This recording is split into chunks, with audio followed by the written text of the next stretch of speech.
안녕하세요.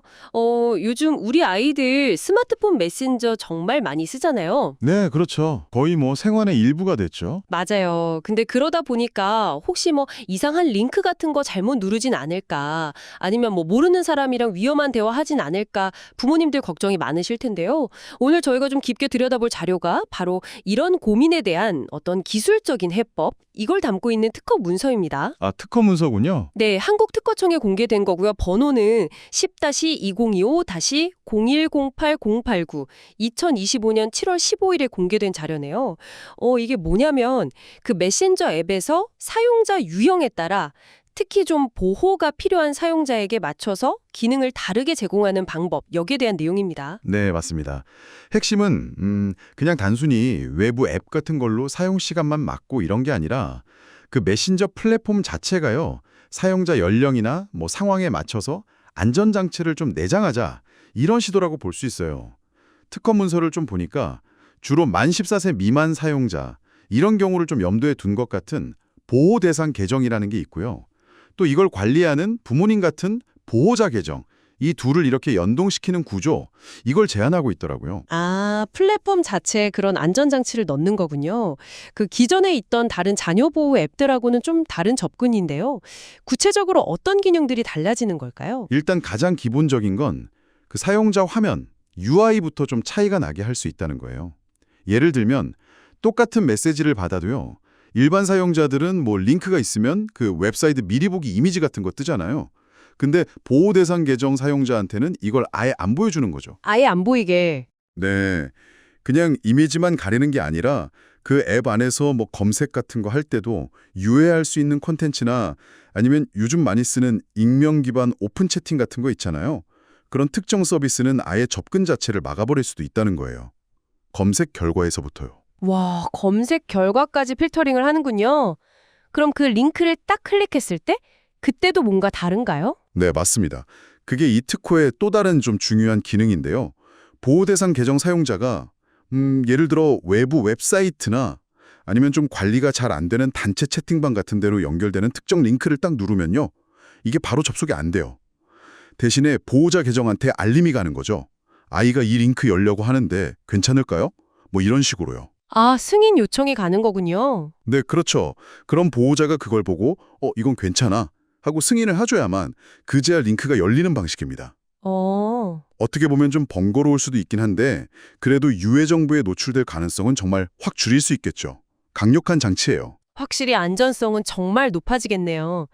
근데 만약에 친구가 그냥 유튜브 재미있는 거 링크 보냈는데 그거 볼 때마다 부모님 승인을 받아야 된다면 아이들이 좀 답답해하거나 뭐랄까 사용성이 좀 떨어지진 않을까요? 아, 네. 좋은 지적이세요. 그게 참 어려운 문제죠. 기술적으로는 뭐 더 세밀하게 통제할 수 있겠지만 실제 사용할 때 편리함이나 아이들의 어떤 자율성, 이 사이에서 균형을 잘 잡는 게 중요하겠죠. 그래서 특허상으로는 무조건 막는 것 말고도 시간 관리 기능 같은 것도 제시하고 있어요. 시간 관리요? 네, 보호자가 자녀 계정으로 메신저를 쓸 수 있는 시간을 딱 설정을 해두는 거예요.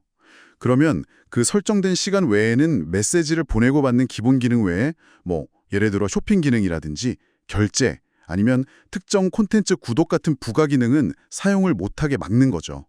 물론 뭐 급하게 필요할 수도 있으니까 임시로 좀 사용하게 해달라고 요청하고 허가하는 기능도 있긴 하고요. 아, 시간 제한이랑 기능 제한을 이렇게 조합해서 쓰는 거군요. 네, 맞아요. 그 비즈니스 채널에서 오는 메시지도 좀 다르게 처리된다 뭐 그런 내용도 본 것 같은데요? 네, 그것도 있습니다. 예를 들어서 뭐 무분별하게 오는 광고 메시지 같은 건 보호 대상 계정한테는 자동으로 차단될 수 있게 하고요. 근데 예를 들어 온라인 서점에서 책을 샀는데 주문 완료됐다거나 배송 시작했다는 알림처럼 꼭 필요한 정보성 알림 있잖아요. 이런 건 또 정상적으로 받을 수 있도록 구분을 하는 거죠. 아하, 필요한 정보는 받고 광고는 걸러주고. 네, 모든 소통을 다 막는 게 아니라 좀 유해하거나 불필요한 정보 노출을 선별적으로 관리하겠다 뭐 이런 의도로 보입니다. 그렇군요. 그러니까 이 시스템이 계정 만들 때 받은 정보, 뭐 나이나 이런 걸 가지고 알아서 이런 세세한 부분까지 제어를 한다는 거네요? 네, 맞습니다. 뭐 계정 만들 때 입력한 나이 정보나 아니면 사용자가 설정한 프로필 유형 같은 걸 서버에서 딱 인지를 하고요. 이걸 바탕으로 해서 각 계정마다 어떤 기능은 켜주고 어떤 기능은 꺼주고 이런 플래그를 관리하는 방식일 겁니다. 결국 이 특허는 사용자 계정의 특성을 시스템이 먼저 이해하고 거기에 맞춰서 정보가 얼마나 노출될지, 어떤 기능을 쓸 수 있을지, 또 어떻게 상호작용할지 이런 것들을 좀 능동적으로 제어하려는 거죠. 특히 보호자 계정이랑 연동해서 좀 더 안전한 디지털 환경을 만들려는 그런 기술적인 시도라고 요약할 수 있겠습니다.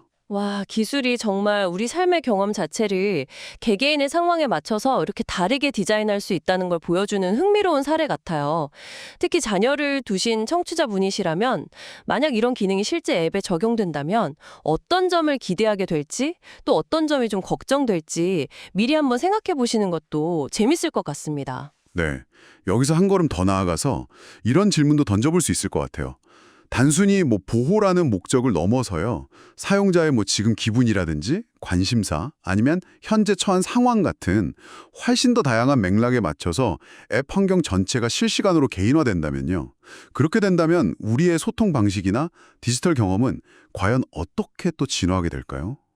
이건 앞으로도 계속 좀 주목해 볼 만한 주제인 것 같습니다.